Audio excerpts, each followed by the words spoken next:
Welcome to my channel students. आज हम करेंगे ब्लीचिंग पाउडर। हमारा जो है कॉमन सॉल्ट हो गया था, उसके बाद जो हमारा नेक्स्ट टॉपिक है bleaching powder. Bleaching powder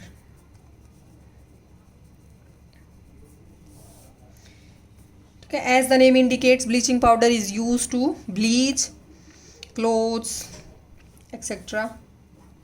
would को भी ब्लीच करने में, बाकी इंडस्ट्रीज़ वगैरह में भी यूज़ होता है ये ब्लीचिंग पाउडर। तो सबसे पहले हम इसके केमिकल फार्मूले की बात करें हैं। ये होता है कैल्शियम ऑक्सीक्लोराइड। क्या होता है स्टूडेंट्स? ये कैल्शियम ऑक्सीक्लोराइड। ओके, ये हो गया ब्लीचिंग पाउडर। अब इसकी फॉर्मेशन की बात करें, कोई भी आपको देखो स्टूडेंट्स, अगर सॉल्ट पे क्वेश्चन आता है, आप से ये पूछा जाता है right a note on bleaching powder, 2 marks में अक्सर आ जाता है ये। तो सबसे पहले आप उसका केमिकल फार्मूला, केमिकल नेम ये ज़रूर बताएंगे। उसके बाद उसकी फॉर्मेशन की जो रिएक्शन है वो आप ज़रूर डालेंगे। अभी जैसे मैंने कॉमन सॉल्ट में डिस्कस किया, NaOH और क्लोरीन बनते हैं। NaOH एक स्ट्रॉन्ग बेस है, तो जो ब्लीचिंग पाउडर है ये बनता है बेस प्लस क्लोरीन। ठीक है, तो यहाँ पे हम ले लेते हैं, कौन सा बेस लेंगे हम? ऑब्वियसली कैल्शियम ऑक्सीक्लोराइड ये है, तो हम कैल्शियम हाइड्रोक्साइड लेंगे।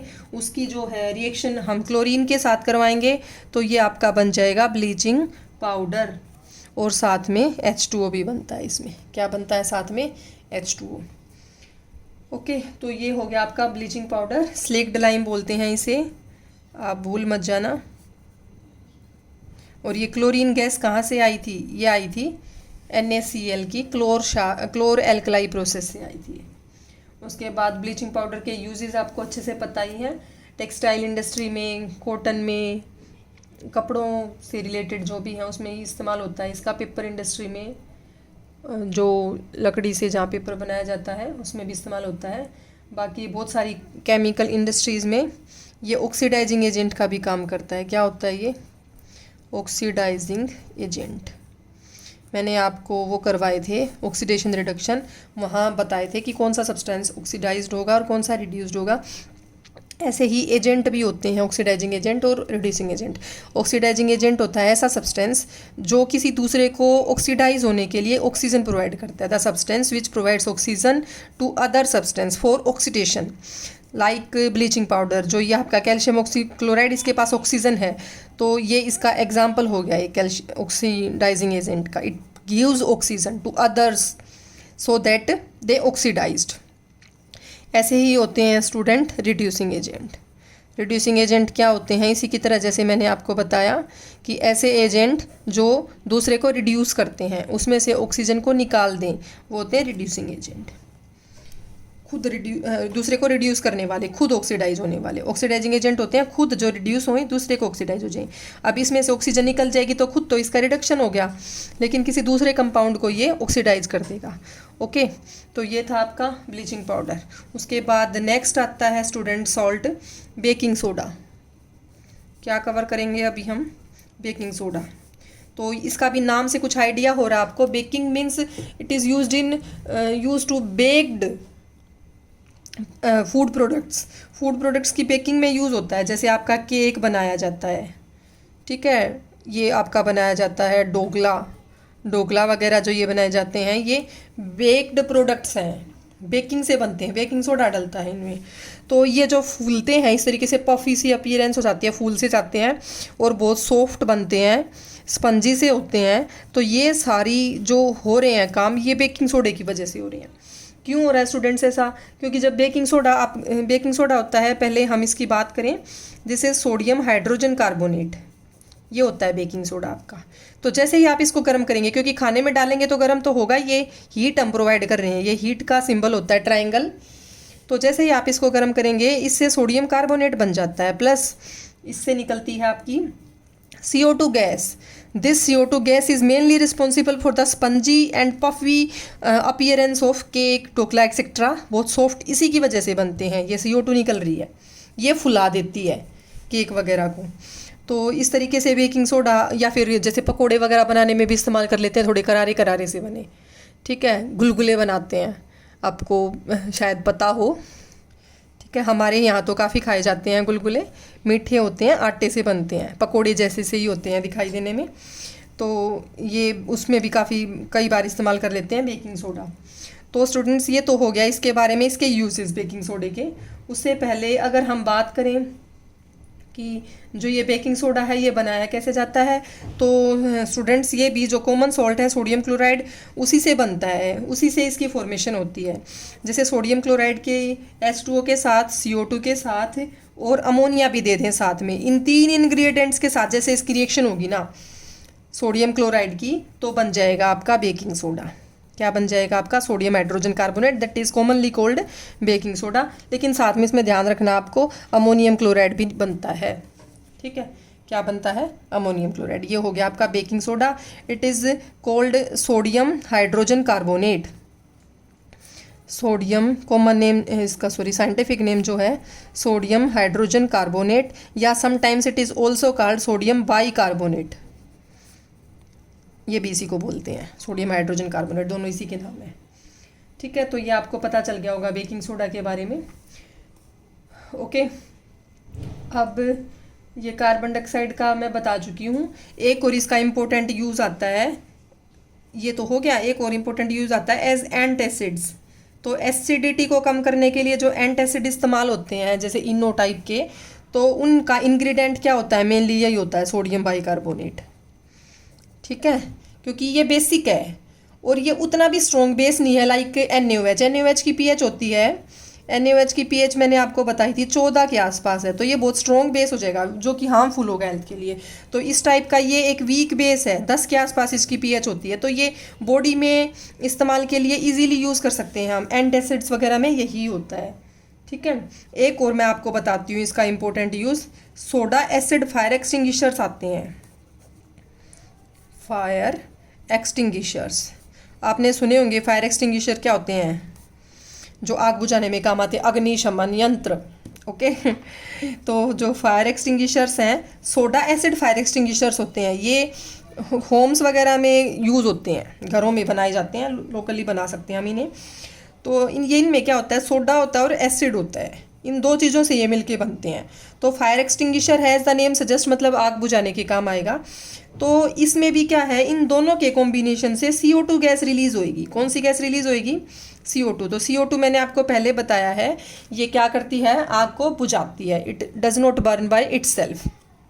ठीक है, ये बर्न नहीं करती, आग को बुझा देती है। तो सोडा एसिड फायर एक्सटिंग्विशर्स आप ध्यान रखना, ये बनाने में बेकिंग सोडा का इस्तेमाल होगा। ये सोडा लिखा हुआ है ना, तो this is baking soda. Look at this diagram students. ये जो आपको दिया हुआ है, ये मतलब जो सेटअप है ये सारा, ये है एक सोडा एसिड फायर एक्सटिंग्विशर कैसे बनाते हैं। तो स्टूडेंट्स ये एक इस टाइप की बोतल ले ली, हम इसे वॉश बोतल बोलते हैं। क्या बोलते हैं? वॉश बोतल, आपको दिखाई दे रहा होगा। ठीक है, तो इस बोतल में हमने sodium hydrogen carbonate, that is baking soda, हमने डाल लिया। तो फिर क्या करेंगे? इसमें एक छोटी सी आपको एक अंदर और ट्यूब दिखाई दे रही होगी, this is called ignition tube. Ignition tube बोलते हैं इसे। इसमें हमने सल्फ्यूरिक एसिड ले लिया, सल्फ्यूरिक एसिड, और एक बड़ी वाश बोतल में hydrogen carbonate, sodium hydrogen carbonate, इनको थ्रेड से हमने मतलब डाल दिया इग्निशन बोतल को अंदर, इग्निशन ट्यूब को। और एक ये नोज़ल इसमें डाल दी हमने। नोज़ल का फंक्शन है कि कोई भी गैस बनेगी तो वो इससे बाहर रिलीज आउट हो जाएगी। ओके, तो हम क्या करते हैं, इस वाश बोतल को थोड़ा टेढ़ा करते हैं, जैसे यहाँ दिखाया हुआ डायग्राम में। किस लिए करते हैं स्टूडेंट्स ये टेढ़ा? ताकि जो इसमें इग्निशन ट्यूब है, इसमें जो एसिड है सल्फ्यूरिक एसिड, वो सोडियम हाइड्रोजन कार्बोनेट के साथ मिक्स हो जाए। जैसे ये मिक्स होएगा तो बहुत सारे झाग से बनेंगे इसमें। ठीक है, तो डिस्चार्ज सा बनेगा।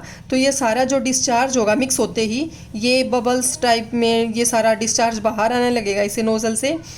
तो आप क्या देखेंगे, क्या सोच रहे हैं? फायर एक्सटिंग्विशर हम बना रहे हैं, तो ये क्या होगा? यही वो प्रोडक्ट है जिससे आग बुझेगी। अब आग बुझाने वाला अक्सर कौन सा होता है? Carbon dioxide. तो कार्बन डाइऑक्साइड को हम कैसे चेक करते हैं? लाइम वाटर इसके पास लेके जाइए, it turns lime water milky. मैं आपको बता चुकी हूँ अच्छे से अपनी पिछली वीडियोस में। तो ये एक सोडा एसिड फायर एक्सटिंग्विशर है स्टूडेंट्स, तो आपको एटलीस्ट पता होना चाहिए। हम ये टर्म यूज़ कर रहे हैं सोडा एसिड फायर एक्सटिंग्विशर, तो what is this soda acid fire extinguisher? Okay, अब आता है वाशिंग सोडा। वाशिंग सोडा करते हैं हम। तो वाशिंग सोडा भी इसके नाम से लग रहा है कि ये क्या करने के काम आता है, क्लींजिंग एक्शन होता है इसका, सफाई वगैरह में इस्तेमाल होता है ये। तो वाशिंग सोडा का फॉर्मूला होता है student sodium carbonate Na2CO3 and name is sodium carbonate. Okay, ठीक है। तो सोडियम कार्बोनेट बनता कैसे है मैंने आपको पीछे भी बताया था। सोडियम हाइड्रोजन कार्बोनेट को अगर आप हीट करेंगे it gives Na2CO3 CO2 plus H2। तो ये है इसकी फॉर्मेशन की रिएक्शन। अब ये जो Na2CO3 है ये ड्राई है। इसके अगर आपको क्रिस्टल बनाने हों तो इसको क्या करना पड़ेगा, वाटर ऑफ क्रिस्टलाइजेशन इसमें आपको ऐड करना पड़ेगा। तो इसमें करीब 10 वाटर मॉलिक्यूल्स ऐड होते हैं, तब जाके इसके क्रिस्टल्स बनते हैं Na2CO3 इंटू 10H2। आप इस तरीके से शो करेंगे इसे। तो ये हो गया आपका वाशिंग सोडा, ठीक है। तो वाशिंग सोडा कहाँ यूज़ होता है, ये स्टूडेंट्स जो है क्लींजिंग एजेंट है, ज़्यादातर पर्पजेज़ में क्लींजिंग का ही मेन इसका फंक्शन है। और एक है मतलब जो हार्डनेस होती है उसको रिमूव करने में यूज़ होता है ये। किसको, हार्डनेस, किसकी हार्डनेस, जो वाटर की परमानेंट हार्डनेस है, हम ये बोलते हैं permanent hard water, soft water हम बोलते हैं जो। तो जो परमानेंट हार्डनेस है वाटर में उसको रिमूव करने के ये काम आता है, ठीक है। सोडा, वाशिंग सोडा आपने देखा भी होगा कि जो हम कपड़े धोते हैं जैसे, तो अगर मीठा पानी है तो सर्फ इजीली घुल जाता है उसमें, लेकिन खारा पानी है तो इतनी आसानी से नहीं घुलता। तो हम क्या करते हैं, सोप की बजाय इस केस में डिटर्जेंट का यूज़ करते हैं। आगे जाके कार्बन कंपाउंड वाले चैप्टर में आएगा भी, तो वहीं कर लेंगे हम इसको अच्छे से। तो ये हो गया स्टूडेंट्स वाशिंग सोडा। अब इसमें एक नई बात आई है, ये है वाटर ऑफ क्रिस्टलाइजेशन। तो वाटर ऑफ क्रिस्टलाइजेशन हमने इस तरीके से मेंशन किया हुआ है। तो स्टूडेंट्स अगर हमें किसी भी कंपाउंड से वाटर ऑफ क्रिस्टलाइजेशन अगर हटाना है तो हम क्या करेंगे, जैसे फॉर एग्जांपल हम यहाँ पे कॉपर सल्फेट भी ले लें। जो कॉपर सल्फेट है आपका, कॉपर सल्फेट में होते हैं 5 मॉलिक्यूल्स ऑफ वाटर, तब जाके इसके क्रिस्टल्स बनते हैं। अगर हमें इनमें से ये वाटर ऑफ क्रिस्टलाइजेशन के जो मॉलिक्यूल्स हैं ये अगर रिमूव करने हैं तो टेस्ट ट्यूब में इनको डालिए, केमिकल को नीचे से बर्नर से आप हीट करेंगे। तो जैसे जैसे आप हीट करेंगे तो उसमें से सारा जो पानी है वो वेपर बन के उड़ जाएगा और सिर्फ आपका क्या बच जाएगा, ड्राई साल्ट बच जाएगा, ठीक है। जैसे कॉपर सल्फेट है, ब्लू कलर का होता है, बट जो ब्लू कलर अपीयरेंस है इसकी वो किस वजह से है, वाटर की वजह से ही है। अगर आप उसमें से पानी सुखा देंगे तो वो ब्लू कलर उसका डिसअपीयर हो जाएगा। लेकिन अगर आप फिर से 1-2 बूंद भी पानी डाल देंगे, टेस्ट ट्यूब में भी डाल देंगे डायरेक्ट, तो वो ब्लू कलर फिर से आ जाएगा।